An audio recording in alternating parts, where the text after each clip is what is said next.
Good evening. You're watching the Ukraine Brief on TVP World. It has been 1,377 days since Russia began its full-scale invasion of Ukraine. Here's the latest. We begin with the recent attack in Ukraine. A Russian ballistic missile struck an industrial area in Dnipro this morning, killing 4 people and wounding 43 others, with 10 of them in a serious condition. These are the first minutes after the strike on Dnipro. People had just arrived at work, with the explosion happening roughly 4 minutes after the Ukrainian Air Force issued an alert of a missile launch from Taganrog in Russia. Another video captured on body camera shows a person giving first aid to people wounded in the attack and coordinating their transport to local hospitals. The attack also caused extensive damage to nearby buildings, blowing out windows. Survivors describe how they sheltered from the blast and later found shrapnel and missile fragments scattered across the area. In the very moment of the strike, we saw flames and an explosion. Everyone fell to the floor. Dnipro, Ukraine's 4th largest city with a pre-war population of nearly 1 million, continues to face regular Russian missiles and drone attacks since it is located only about 130 kilometers from the nearest frontline areas. In other attacks over the past 24 hours, Russia launched 89 attack drones, of which Ukraine's air defense shot down 63, while the remaining drones struck 9 locations. In the Chernihiv region in northern Ukraine, a woman was injured when 2 drone strikes hit a residential area. In the Mykolaiv region, a Shahed-type drone hit the roof of a multi-story residential building, causing a fire in the lift shaft. According to the State Emergency Service, rescuers evacuated around 240 residents. In the Donetsk region today, around midday, Russia hit a multi-story building in the city of Kramatorsk, wounding at least 4 civilians, all pensioners who were injured by shrapnel. Russian forces launched a massive attack on Chernobyivka in the Kherson region on Monday morning, shelling the village with artillery and multiple launch rocket systems. The attack wounded 5 civilians and damaged at least 50 homes, apartment buildings, power lines, and a gas pipeline. My son-in-law, grandchildren, and daughter were inside the house. My son-in-law has had to have an operation. My wife is injured. 2 people are wounded. Russian forces continue to shell settlements across the Kherson region, aiming to force civilians out of the area and destroy vital infrastructure. President Zelenskyy arrived in Paris today, kicking off another round of negotiations aimed at ending Russia's war in Ukraine.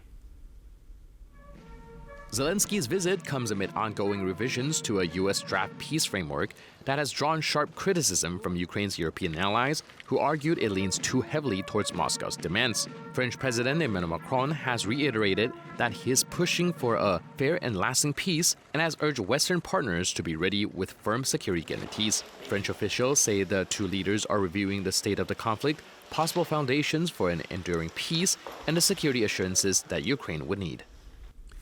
At a joint press conference with President Macron, Zelenskyy said that he hopes to hold talks with U.S. President Donald Trump after Trump's special envoy Steve Witkoff visits Russia. Negotiations are ongoing. The negotiators from the United States have shared their vision with us, and they want to share this vision with the Russian side. We are receiving full feedback. I will get feedback from our delegation as well, not over the phone. Tomorrow they will fly to Ireland and will brief me step by step on where things stand in their talks.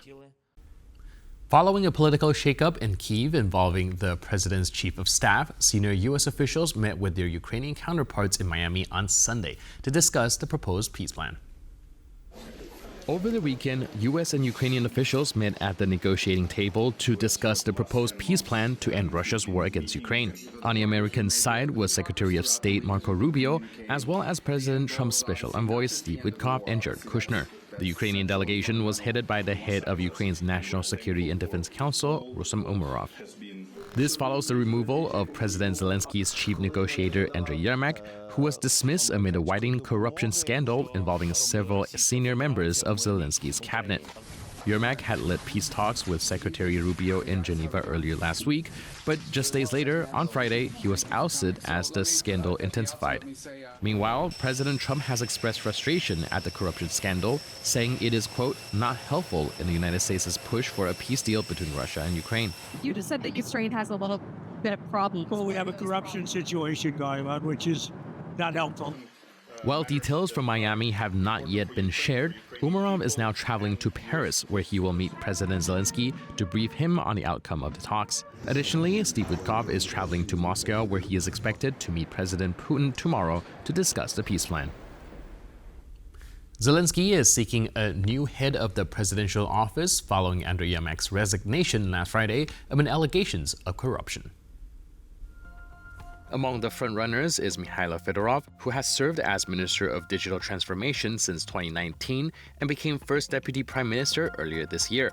Defense Minister Denis Shmyhal, who previously served as Prime Minister from 2020 to 2025 and took over the defense portfolio in 2025, is also said to be in the running. Another potential contender is Pavlo Palisa, the Deputy Head of the Office of Military Affairs since 2024 and highly respected commander known for leading forces during the Battle of Bakhmut.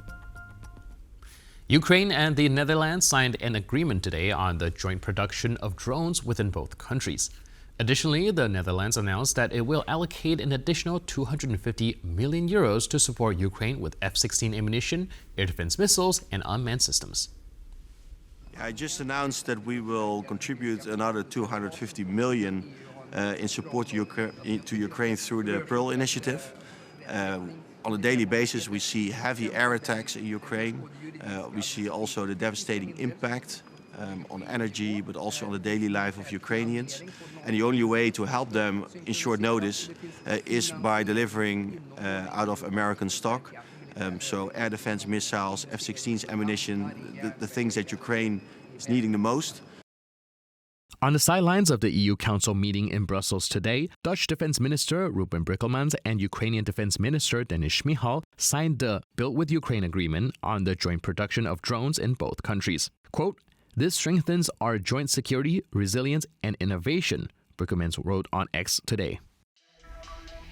And that's a brief from Ukraine. Thank you for watching and stay with us for more here on TVP World and tvpworld.com.